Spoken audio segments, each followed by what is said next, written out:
Hello పేరుని మాట్లాడడానికి ready అయినా? మొత్తానికి రెడీగా ఉన్నావో ఇప్పుడు చెప్పు, ఏంది విషయం? చంద్రబాబు నాయుడు గారు నిజంగా నిజాయితీ గలవాడైతే ఏందేందే మళ్ళీ చెప్పా మొక్క. చంద్రబాబు నాయుడు గారు నిజంగా నిజాయితీ గలవాడైతే ఏంది పేరు నువ్వు? బాబు నట్ట నిజంగా నిజాయితీ గలడంటున్నావు. వచ్చేది కూటమి సర్కారే అని నీకు అర్థమైపోయినట్టుందే. బాబును కాకాపడుతున్నావా? నువ్వు ఎంత కాకాపట్టినా ఆయన నమ్మలేగానే. వేరే మొక్కుంటే చెప్పు. ముగ్గురు కలిసి వాళ్ళ మేనిఫెస్టో రిలీజ్ చేస్తాం 12ంటికి అని చెప్పింది. 12 దగ్గర నుంచి సాయంత్రం 1, 2, 3, 4 గంటలు గడుస్తున్నా కూడా వారి మేనిఫెస్టో బయటికి రాదు. ఓహో, వాళ్ళ మేనిఫెస్టో గంటల తరబడి ఎదురు చూసినా బయటికి రాలేదని ఫీల్ అవుతున్నావా?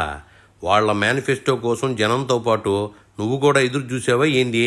చివరికి సరే వచ్చింది మేనిఫెస్టో ఏంటంటే 2 ఫోటోలు కాస్త 3 ఫోటోలు కాస్త 2 ఫోటోలు. వరే మేనిఫెస్టోలో మోదీ ఫోటో లేదని ఫీల్ అవుతున్నావో? మోదీ రాష్ట్ర నాయకుడు అనుకుంటున్నావా ఏంది? ఆయన జాతీయ నాయకుడు. ఆ హామీలకి ముగ్గురులో ఒక ఆయన సంతకం పెట్టే పరిస్థితి లేదు. అంటే వీళ్ళిద్దరూ మోసం చేస్తున్నారని మూడో అతను చెప్తున్నాడు. నా ఫోటో ఇవ్వకండి, నా సంతకం పెట్టబాకండి ఆ మేనిఫెస్టోలో అని చెప్పని ఆ పరిస్థితులు మనం చూసాం.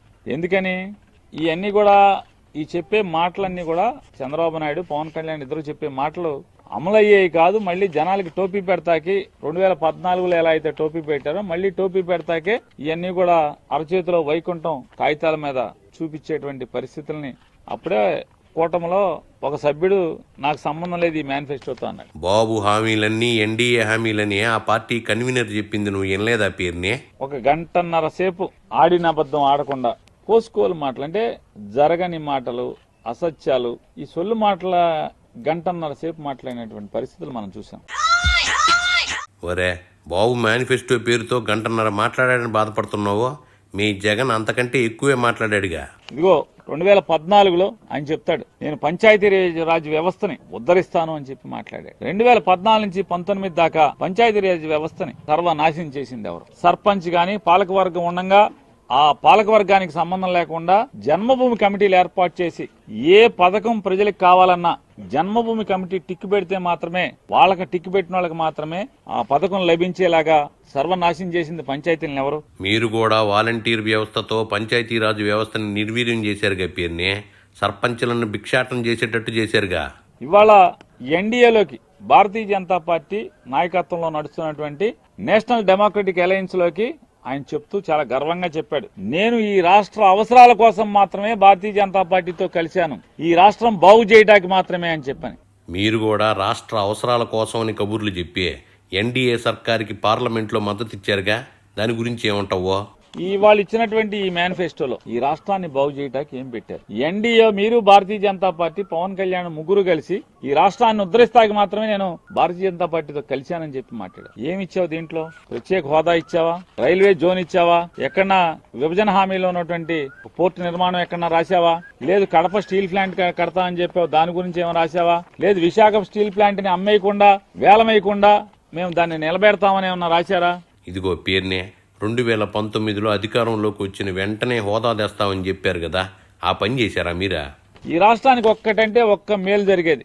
మీరు ఎన్డీఏలో కలవటానికి 19లో తిట్టుకున్నారు కదా, మీరు తన్నుకున్నారు కదా, నువ్వు దొంగ అంటే నువ్వు దొంగ అని చెప్పని ఒకళ్ళు తిట్టుకున్నారు కదా ముగ్గురు కూడా. ఇవాళ ముగ్గురు ఎందుకు కలిశారు? మీకు మీరే ఒకరినొకడు దొంగ అన్నారు. ఈ ముగ్గురు దొంగలు ఎందుకు కలిశారు? ఏమన్నా అంటే మీకోసం కలిశామని జనాలను చూపిస్తున్నారు. ఈ జనం కోసం ఏముంది? ఈ రాష్ట్రాన్ని ఉద్ధరిస్తాకి ఏం చేశారు? రాజకీయాల్లో శాశ్వత మిత్రులు శాశ్వత శత్రువులు ఎవరుంటారా? నీ మూలంగా కళకళలాడుతున్నటువంటి డ్వాక్రా గ్రూపులు, నిత్యం పచ్చతోరణంగా ఉండేటువంటి డ్వాక్రా గ్రూపులు, పొదుపుతో డబ్బుతో విరాజిల్లుతున్నటువంటి డ్వాక్రా గ్రూపులు నీ మూలంగా నాశనం అయిపోయినాయి కదా. నువ్వు వస్తావని టీవీ పెడితే చాలు చంద్రన్న వస్తాడు, మన బాకీ కడతాడు, అప్పులు కట్టబాకండి, మొత్తం సర్వనాశనం అయిపోయినాయి కదా గ్రూపులన్నీ. ఎవడ బాకీ కట్టలేదు కదా. ఇప్పుడు మళ్ళీ ఈ దొంగ హామీలు. అసలు డ్వాక్రా గ్రూపులని సృష్టించిందే బాబు అయితే నువ్వేంది? ఆయన వల్ల డ్వాక్రా గ్రూపులు ఆగమాగమయ్యాయని చెప్తున్నావా? ఇవాళ ఎక్కడిది డబ్బు? ఎంత అవుద్ది? డబ్బు ఎక్కడి నుంచి తెస్తావు? దొంగ నోట్లు ముద్రిస్తావా? వచ్చేస్తావా? 3 నోట్లు అని ఎక్కడి నుంచి తెచ్చిస్తావు? అప్పు తేనని చెప్తున్నావు. అప్పు తేకుండా రాబడేది? రాబడెంత?